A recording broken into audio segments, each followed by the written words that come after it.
Julius Caesar, rise to power. Previously on Histoire Unfolded, we uncovered the early life of Julius Caesar. Born into a once noble family that had lost its wealth and influence, Caesar navigated political turmoil, defied a dictator, and began his rise through the ranks of Roman society. From marrying into a powerful faction to leveraging his charisma and intellect, Caesar laid the foundation for his meteoric ascent. By the end of Part 1, he had secured military command in Gaul, poised to redefine not just his own destiny but the future of Rome itself. Now, in Part 2, we follow Caesar's extraordinary journey as a general, a reformer, and, ultimately, a dictator whose power would forever change the course of history.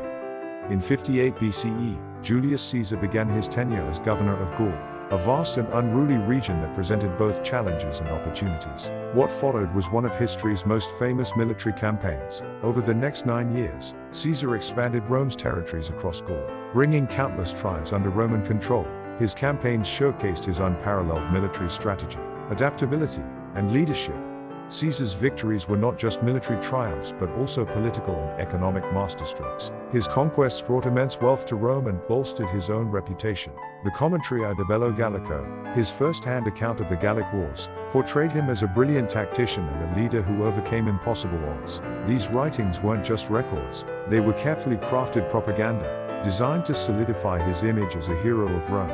Yet, his growing power and influence began to alarm many in the Senate, particularly his former ally, Pompey the Great. While Caesar's campaigns earned him glory, they also planted the seeds of mistrust among Rome's ruling elite. The stage was set for a confrontation that would change the Roman Republic forever. By 50 BCE, Caesar's enemies in the Senate, led by Pompey and other influential figures, sought to strip him of his power. They ordered him to disband his army and return to Rome as a private citizen, a demand meant to humble him and curtail his ambitions. Refusing to comply would mean rebellion. Agreeing would spell the end of his political career.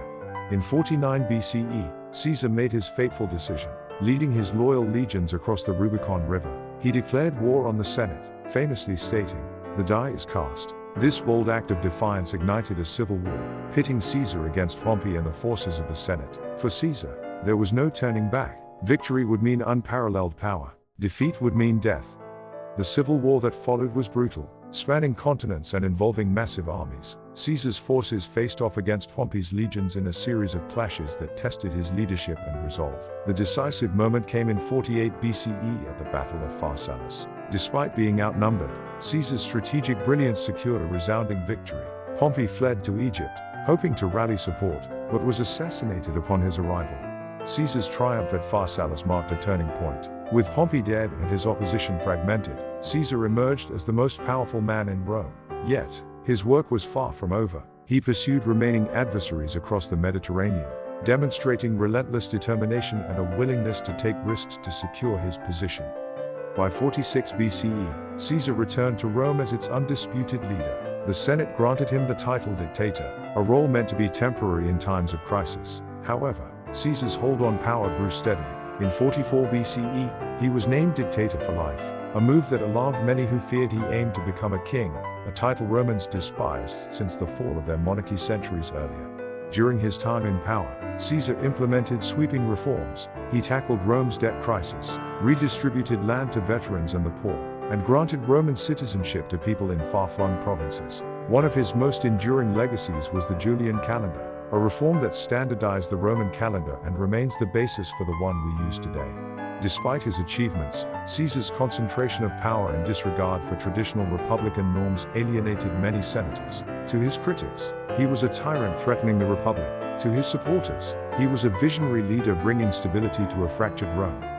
The growing discontent among the Senate culminated in a conspiracy to end Caesar's rule. On March 15, 44 BCE, the infamous Ides of March, a group of senators, including his close friend and ally Brutus, carried out his assassination. Caesar was stabbed 23 times in the Senate chamber, his life cut short by those who believed they were saving the Republic.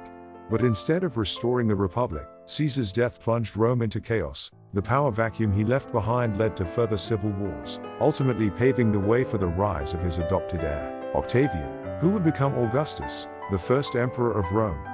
Julius Caesar's life was a whirlwind of ambition, triumph, and tragedy. From a young man defying the odds to a leader reshaping Rome, His story is a testament to the power of vision and the dangers of unchecked ambition. His legacy endures not only in the history books but also in the political and cultural fabric of the modern world. He was a man who dared to challenge the status quo, and in doing so, he changed the course of history.